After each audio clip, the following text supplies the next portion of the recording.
2024, drôle d'année, autant au niveau animé qu'au niveau série. Série, c'était compliqué, on en parlera dans la prochaine vidéo. Et animé, j'ai eu du mal à faire mon top, mais je m'en suis sortie. C'est parti pour le top des meilleurs animés 2024.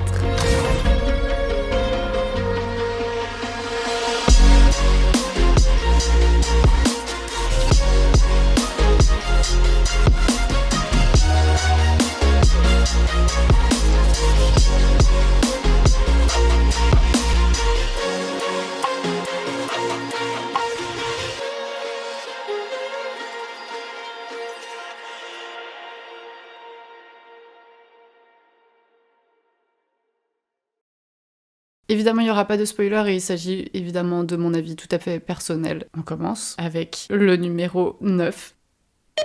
Kaiju numéro 8, des monstres ont envahi la Terre et pop à des endroits assez random, ce qui a créé des forces un peu d'élite pour les abattre. Kafka rêve d'intégrer l'une de ces forces d'élite, aussi parce que sa meilleure amie d'enfance en fait partie et est la crème de la crème. Et c'est l'histoire de ce gars qui est un peu un galérien, qui passe le concours chaque année, qui se plante à chaque fois, mais qui lâche pas son rêve pour autant. Kaiju numéro 8, on en a parlé parce que on a fait beaucoup de parallèles à SNK vis-à-vis de ça. Honnêtement, à part le fait qu'il y ait des grandes bestioles qui envahissent le monde, il n'y a pas énormément de points communs. Il y a des tropes qui sont similaires, on est d'accord. J'avoue que c'était rigolo de les retrouver dans un monde un peu moins dramatique. Kaiju a une ambiance très fun, c'est très facile à regarder. Je trouve que pour pas se prendre la tête, c'est un bon animé. Les personnages sont sympathiques.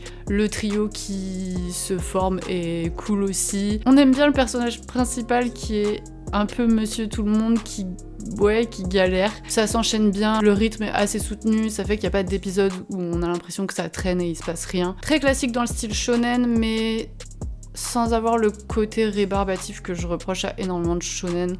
Je l'ai trouvé fun, j'ai passé un bon moment et j'ai adoré l'opening et l'ending qui font une grosse partie de l'anime, on va pas se mentir. L'ending, c'est summer vibe, on passe un trop bon moment alors qu'il y a plein d'épisodes qui se finissent de manière un peu dramatique où la situation est assez grave ou du moins assez sérieuse et ça se termine sur la petite musique où on passe un trop bon moment, vive l'été et vive tout ça. Bref, j'ai trouvé ça trop cool et j'ai trouvé que ça représentait bien la série. Ce côté à la fois sérieux qui fait qu'on s'attache vite à l'histoire, qu'on a envie de savoir la suite, à ce côté second degré qui est très cool. Voilà, petit animé très cool à regarder si vous avez rien d'autre à regarder. Ça passe tout seul. Numéro 8.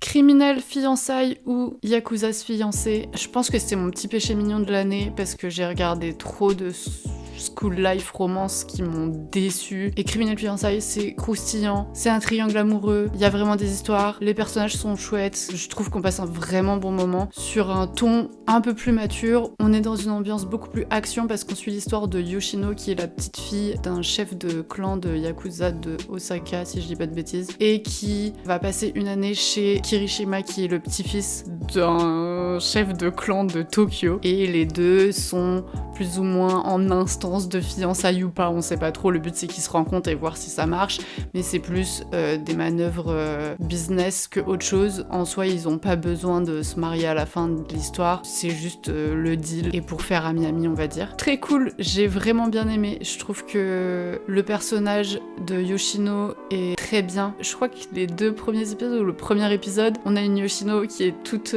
propre sur elle, qui essaye d'être hyper présentable, la petite meuf parfaite. Et au final, elle se prend une rousse dans la gueule qui fait que elle revient à sa vraie personnalité où elle est en mode mais en fait j'en ai rien à foutre, c'est moi qui vais faire le truc. J'ai bien aimé, c'était mon petit truc. Bonbon, je vais pas vous mentir, j'étais triste quand ça s'est terminé, c'est pas fini, il y aura une suite. On a un triangle amoureux qui peut rendre le truc assez basique. Je trouve qu'on n'invente rien, il y a rien d'extraordinaire, il y a rien de très nouveau, mais c'est différent, un peu plus croustillant, un peu plus spicy. Il suffit de regarder l'opening pour se rendre compte de là où on va et dans quel ton on est. Cool, j'ai bien aimé, c'était chouette.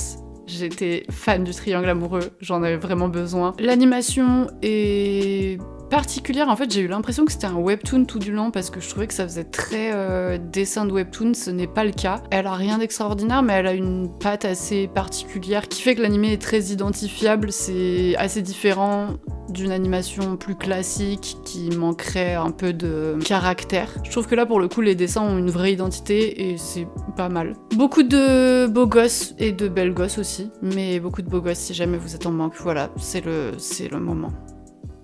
Numéro 7. En parlant de school life romance, il y en a un qui a marché cette année pour moi, c'est The Dangers in My Heart, qui a eu sa saison 2 qui est sortie cette année. Je l'ai découvert cette année, donc j'ai fait la saison 1 et 2 en même temps. J'ai trouvé que les deux saisons se valaient, qu'elles étaient toutes les deux très bien. Cet animé parle de l'âge adolescent. Je trouve que ça parle de cet âge pile au collège où on passe de l'enfance à l'adolescence, où on a cette transition hyper dure, autant au niveau relationnel qu'au niveau éveil des sens, des sentiments, des hormones, des attentes de la vie, de la perception de la vie. On suit du coup l'histoire de Ichikawa qui est un garçon très solitaire, qui est dans son coin, qui est persuadé qu'il est en mode « Oui, non mais moi tout ce qui m'intéresse c'est les trucs un peu dark en fait, tout ce que je veux c'est juste tuer des gens ». Sauf qu'en fait c'est juste un gamin qui est perdu et qui a du mal à se faire des amis en fait tout simplement. Il se retrouve pris d'intrigue pour Ana Yamada qui est une fille de sa classe qui elle est mannequin, qui lui ressemble pas du tout. Ils sont l'opposé l'un de l'autre et en fait les deux se retrouvent dans une histoire où on suit leur relation amicale, amoureuse, l'éveil de leurs sentiments, tout ça. J'ai trouvé que c'était très chouette, j'ai passé un très bon moment devant parce que pour une fois je trouve qu'on a vraiment exploré cet âge-là pour ce qu'il est. C'est vraiment un slow burn, hein. Très très slow, mais c'est pas frustrant pour autant. Je trouve que toutes les réflexions que le personnage se fait sont hyper justes parce que à cet âge-là on a tellement pas confiance en soi que il est tout le temps en train de mal interpréter les choses pour qu'elles soient retournées contre lui, c'est-à-dire qu'à chaque fois qu'il se passe un truc il se dit non mais elle a sûrement dit ça parce qu'elle me déteste. Alors que nous, en tant que spectateurs, on sait que c'est pas le cas, on comprend assez rapidement qu'elle est intéressée par lui, mais que les deux ils sont juste un peu handicapés à ce niveau-là et que lui il est surtout très enfermé dans cet état de préadolescence qui fait que ça complique le début de leur relation, mais je trouve que c'est vraiment hyper bien exploité, hyper bien exploré. Et ouais, j'ai bien aimé, ça a vraiment gagné mon cœur pour le coup. C'est très mignon, c'est très sweet. On s'attache aux autres personnages aussi, qui sont très en retrait parce que vraiment on est focus sur la relation des deux et je trouve ça cool aussi qu'ils ont décider justement de prendre ce parti d'être en mode il y a qu'eux qui existent, même si bien sûr il y a d'autres personnages qui gravitent autour et c'est cool aussi de les voir évoluer et de voir aussi eux traverser plus ou moins les mêmes étapes, mais le main focus reste sur les deux personnages principaux pour qui on s'attache vraiment. Ils sont vraiment vraiment chouettes, ils vont trop bien ensemble de par le fait qu'ils sont tous les deux un peu awkward et qu'ils sont tous les deux un peu paumés là où ils sont et ouais, j'ai beaucoup aimé. Un très bon school life romance à regarder. Numéro 6. Oshinoko saison 2 qui a remonté, il me semble qu'il était 8ème l'année dernière. J'ai vraiment bien aimé cette saison. J'ai trouvé que ça montait d'un cran par rapport à la saison 1. J'ai trouvé qu'on allait plus dans le développement des personnages. Le début de saison était un peu lent, j'ai eu du mal à accrocher au départ et j'ai eu peur que ce soit le rythme pour le reste de la saison. Ce n'est pas le cas. En fin de compte, on reste sur la pièce de théâtre pendant une bonne partie de la saison, mais à un moment donné, ça a vraiment une incidence et je trouve qu'ils ont vraiment pris le temps de travailler sur le développement des personnages justement. J'ai beaucoup aimé l'évolution de Aqua dans cette saison, les obstacles qu'il rencontre, mais aussi les changements de direction et le développement de son personnage en fait, qui je trouve devient beaucoup plus attachant dans cette saison. Pareil, je trouve qu'ils s'en sont bien servis aussi pour mieux exploiter le triangle amoureux qui dans la saison 1 était certes présent, mais dans cette saison 2, on s'en sert pour vraiment faire évoluer les trois personnages, ce qui pour moi est l'intérêt des triangles amoureux. J'ai bien aimé justement l'évolution de Kana et l'évolution de Akane, entre elles particulièrement. J'ai adoré la fin de saison, j'ai trouvé que le tournant que ça prenait était pour le moins inattendu et je l'ai trouvé très impactant, vraiment cette fin de saison m'a beaucoup marqué. Je vais pas en dire plus parce que sinon je vais raconter tout ce qui se passe.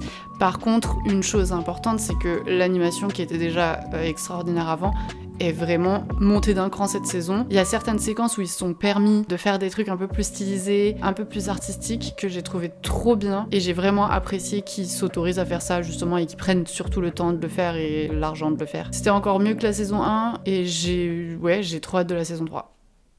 Numéro 5. Et on retrouve la partie 2 de la saison 1 des Carnets de l'apothicaire, toujours aussi bien que la première partie. Je trouve que comme d'habitude ils ont réussi à se renouveler. Dans cette partie 2, on change un petit peu de décor en passant de la cour intérieure à la cour extérieure, ce qui je trouve a fait que on change un peu les habitudes, on passe à autre chose, on en profite pour resserrer plus sur la relation entre Mao Mao et Jinchi. Les missions deviennent plus liées, ce qui fait que ça nous permet d'avancer vers une partie de l'histoire en particulier, mais surtout de créer une sensation assez satisfaisante de se dire que chaque mission amène à un but, ce qui était vraiment tout le truc de cette saison 2, et ça nous permet aussi d'ouvrir plus sur le personnage de Jinchi, sur lequel on est un peu plus focus dans cette saison 2, ce qui est très cool. Donc je trouve que ça avance gentiment par étapes, toujours ce rythme assez calme, assez lent, toujours à regarder avec une tasse de thé à l'automne, même si cette partie 2 était en hiver, ça marche aussi. C'était très cool, fidèle à la première partie. Hâte de voir la suite qui d'ailleurs aura peut-être déjà commencé à sortir au moment où cette vidéo sera en train de sortir. Numéro 4. Alien Stage. C'était une excellente surprise cette année, un peu un ovni, sans mauvais jeu de mots. C'est une web-série disponible sur YouTube gratuitement. Je crois qu'il doit y avoir une dizaine d'épisodes qui font chacun 4-5 minutes, peut-être un peu moins. Du coup, ça se rattrape hyper vite. Le lore est exceptionnel. Je suis tombée dessus par hasard un soir et ça m'a pris toute la nuit où je suis restée à faire plein de recherches dessus. Je trouve ça ouf. Des extraterrestres ont envahi la Terre et tué tous les humains en récupérant seulement quelques-uns pour les élever en tant qu'animaux de compagnie, dont certains sont enrôlés pour une compétition de chant mortelle. À chaque fois qu'ils s'affrontent en chanson, à la fin, il y en a un des deux qui meurt et ça continue ainsi de suite jusqu'à ce qu'il n'y ait plus qu'un gagnant. Un jeu qui a lieu chaque année et qui est très populaire chez les extraterrestres en question. Alien Stage, c'est hyper riche dans ce qu'ils ont mis à l'image. C'est-à-dire qu'il y a très peu d'animation, mais chaque image compte. Chaque image comporte énormément de détails qui vont donner énormément d'informations sur le personnage qu'on est en train de voir, sur le passé de ce personnage, des informations par rapport à comment le monde dans lequel ils sont, il fonctionne. Et je trouve que c'est hyper intéressant à justement passer au microscope parce qu'ils ont mis une attention particulière dans chaque dessin. Et l'ambiance est folle, les musiques sont originales et créées pour ça, elles sont hyper bien. Il y en a des plus dramatiques que d'autres et il y en a des très fun, ce qui vient vraiment couper avec l'état dramatique de la situation et qui amplifie, je trouve, le côté dramatique parce que justement on voit ces êtres humains qui sont obligés de se combattre les uns les autres à travers une chanson pour survivre dans un monde impitoyable. Ils ont grandi ensemble, mais ils sont en train de s'affronter les uns les autres. Bref, c'est un petit bijou. Je suis trop contente d'être tombée dessus, vraiment par hasard. Et il n'y a pas d'excuse pour pas regarder, parce que vraiment, ça se rattrape en 40 minutes. Les épisodes sortent au compte-gouttes. Je sais que c'est pas fini, malgré qu'on ait eu le round final, mais il va y avoir d'autres épisodes qui ont été annoncés. Du coup, je conseille vivement. Je trouve que c'est trop cool. C'est une ambiance vraiment particulière. La proposition du monde est incroyable. La proposition du concept aussi. Même rien que pour les musiques. Et puis les personnages. En fin de compte, on peut dire qu'on les connaît très peu parce qu'on les voit très rapidement. On a un épisode par-ci par-là sur l'un et sur l'autre. Un épisode de 3-4 minutes, quoi. Donc en soi, ça fait pas beaucoup pour les développer. Et pourtant, je trouve qu'on s'attache très vite. Et je déteste mon voisin parce qu'il est en train de faire un max de bruit juste au-dessus.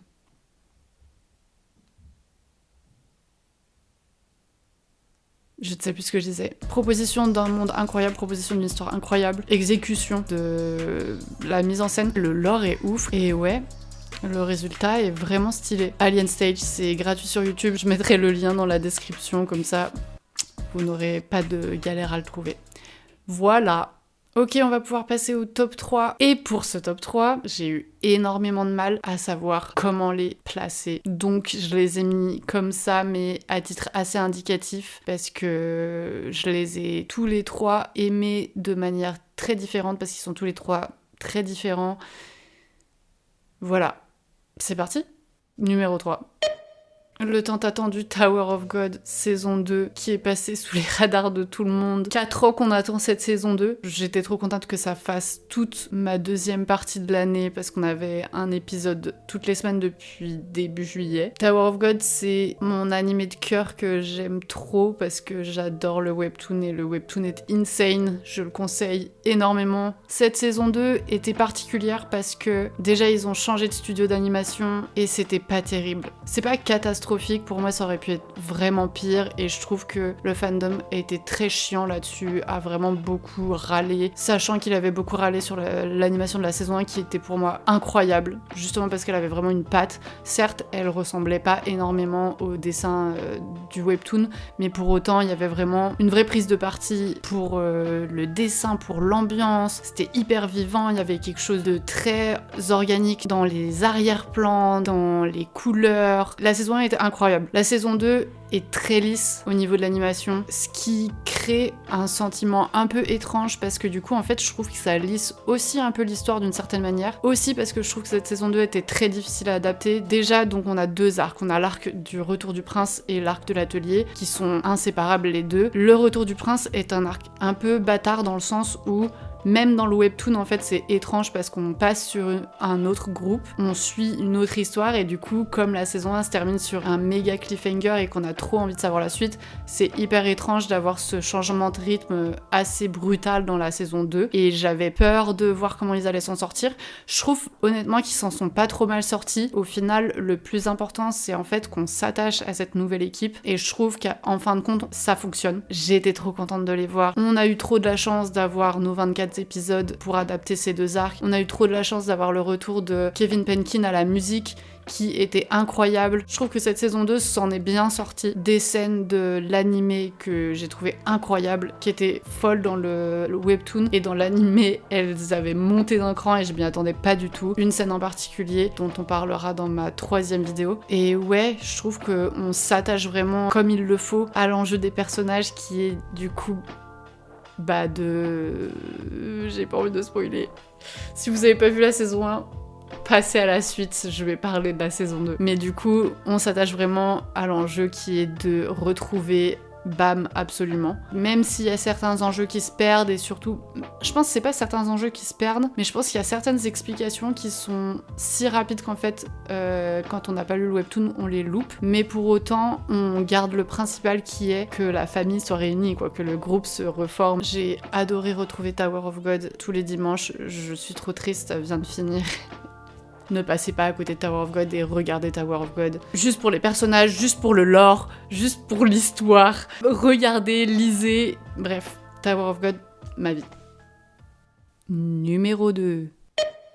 Frieren, saison 1, partie 2, n'a pas cessé de m'impressionner. Je l'avais dit dans la partie 1, je le redis dans la partie 2. Elle a vraiment step up et à chaque épisode, elle a continué de step up. Et c'est un truc de ouf à quel point cette série réussit vraiment à faire ça. Je suis toujours hyper impressionnée à quel point ils arrivent à nous accrocher de plus en plus en fait et ils redisent jamais rien. Ils utilisent pas de twist, il y a pas de truc fou qui se passe. C'est toujours le même état de Frieren. Cette partie 2 est plus axée sur, j'ai envie de dire, plus sur de l'intrigue que de l'action, parce qu'il y a des passages d'action, mais ça reste Frieren, donc ça reste quand même un peu secondaire. On reste très porté sur les personnages, on en a beaucoup plus cette partie-là, parce que du coup, Frieren et Fern se retrouvent à participer à un tournoi qui prend toute cette partie de saison. Stark est un petit peu en retrait, mais pour autant, il est quand même là. Et j'ai trouvé bien la manière dont ils ont géré son personnage, c'est-à-dire qu'il n'y avait pas besoin qu'on voit ses intrigues à lui, il n'y avait pas besoin de lui en inventer une, mais à chaque fois qu'on le retrouve,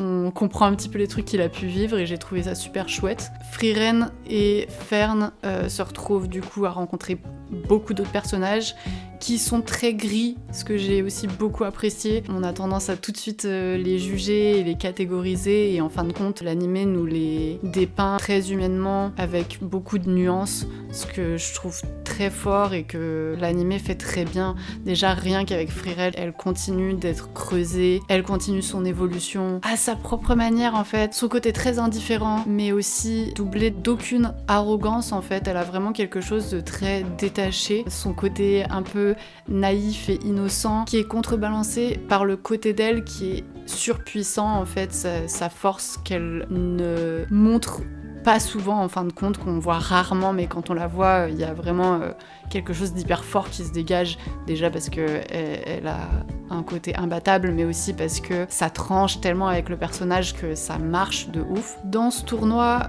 on continue à avoir ces petits moments entre Fern et Frieren qui nourrissent énormément l'âme de l'animé. Je trouve que toutes les épreuves sont trop cool. Tous les personnages sont hyper attachants et sont très charismatiques. Je trouve que c'est difficile de passer à côté de l'un d'eux, ce qui est assez fort. Le message de fin de saison m'a beaucoup impacté, je l'ai trouvé très beau et je trouve que ça conclut bien cette première saison et je trouve que ça la résume bien aussi. Et ouais, vraiment, pour moi, Frieren a continué de step up. C'était incroyable. Chaque épisode, c'était une nouvelle claque et j'ai trop hâte de voir la suite parce que je pense que ça va être très difficile de nous décevoir avec cet animé. C'est un chef-d'œuvre, Frieren. C'est hyper bien, c'est trop beau. Je pense qu'il faut juste se laisser prendre par l'histoire et se laisser porter par cette fresque très humaine de ces personnages et de cette aventure un peu insolite.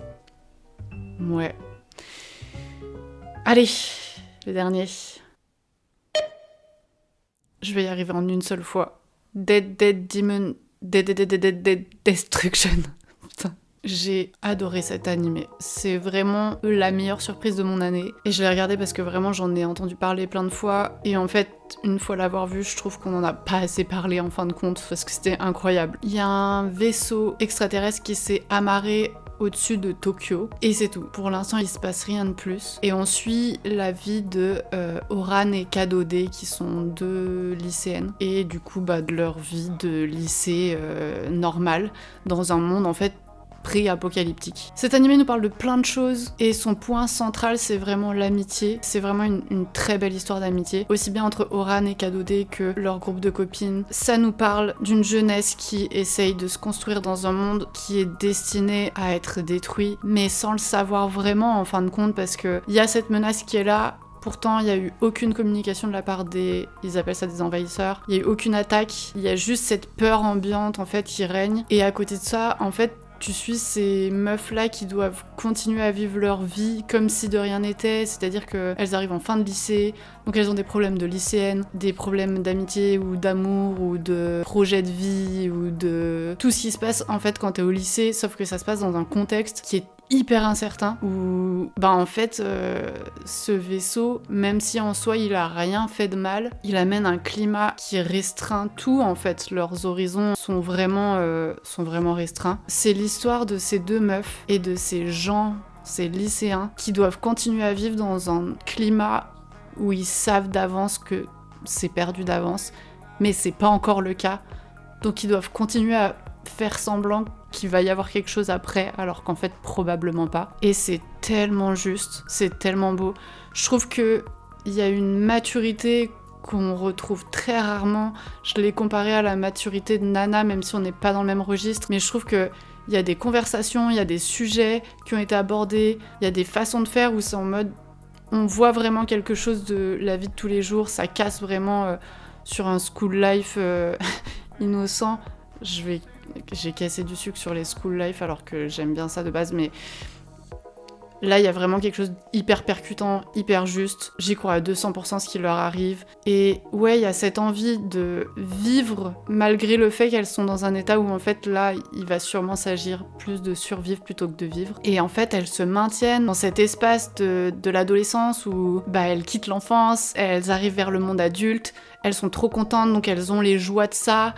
En même temps, elles ont encore une innocence qui est présente, tout en n'étant pas du tout naïves par rapport à la situation. Et plus la série avance, plus il se passe des choses au point de vue des envahisseurs. Et c'est vraiment parsemé de trucs hyper violents et en même temps hyper réalistes de ce qui pourrait se passer. Mais on reste focus vraiment sur ces deux lycéennes qui maintiennent avec résilience en fait la vie qu'elles ont et qui se maintiennent dans cette adolescence en fait qu'on leur vole parce que le monde va bientôt prendre fin. Et qu'est-ce que c'est beau, genre vraiment c'est hyper impactant, c'est hyper juste, c'est hyper réaliste. On aborde des thèmes vraiment durs. Pareil, on aborde des sujets aussi politiques que je m'attendais pas à voir traités de cette manière-là et que je m'attendais pas à avoir traité du tout en fait. Et en fait, c'est très actuel. Ça parle vraiment de notre époque, le climat dans lequel on est en train de vivre, avec cette sorte de sensation de fin du monde qui nous plane un peu sur la tête. Du coup, j'ai trouvé que ça arrivait vraiment pile au bon moment et qu'on s'y attache d'autant plus parce qu'on comprend vraiment ce qu'elles sont en train de vivre. J'ai adoré cet animé, je l'ai trouvé incroyable, l'animation est folle, vraiment. Il y a un côté un peu golden hour tout le temps parce que tout est un peu ocre, mais en fait c'est intéressant parce qu'il y a ce côté golden hour de c'est la fin. En fait après il va y avoir le monde qui prend fin, c'est le dernier moment où on a de la lumière et où on a la plus belle lumière parce qu'on est en train de vivre les plus beaux moments de notre vie. Et même si en fin de compte on sait que c'est éphémère et que est-ce qu'il compte pas parce que est-ce qu'on devrait être en train de s'inquiéter, est-ce qu'on devrait être en train de s'affoler. En fait, ça n'a pas d'importance. L'important, c'est ce qu'elles vivent à ce moment-là. Et ce qui compte le plus, c'est leur amitié. Leur amitié a une place hyper importante dans les enjeux de l'intrigue et de l'histoire qui prend une tournure hyper intéressante, un côté très SF que j'ai adoré. Franchement, il faut pas louper cet animé. J'ai pris une claque. C'était trop bien. J'ai aimé chaque épisode. C'était mon animé bonbon, alors que c'est pas l'ambiance bonbon du tout, mais en fait, c'est tous ces petits moments de vie qui sont mis en illumination parce qu'on sait qu'ils ont plus d'importance. Et c'est justement parce qu'ils ont plus d'importance qu'ils en ont tellement. Une très belle histoire, très poignante, très juste, d'une maturité qu'on voit pas assez souvent. Voilà. Et ben, je crois que c'était tout pour ce top animé. On se retrouve bientôt pour mon top série, et cette année, j'aimerais réussir à faire une 3e vidéo que j'avais voulu faire l'année dernière et que j'ai pas pu faire, qui consisterait à remettre des prix un peu random par rapport à tout ce que j'ai vu cette année. Une petite cérémonie des awards qui permettrait aussi de parler de scènes qui m'ont beaucoup plu, qui permettrait aussi de faire un top des meilleurs openings, des meilleurs endings, des trucs un peu plus fun, des trucs un peu plus sérieux, qui permettrait aussi de parler aussi de certaines séries et certains animés desquels je parle pas dans mes tops. Voilà, c'est le projet. J'espère réussir à faire cette 3e vidéo. Et puis je vous dis à très bientôt pour mon top série. Je vous fais plein de bisous.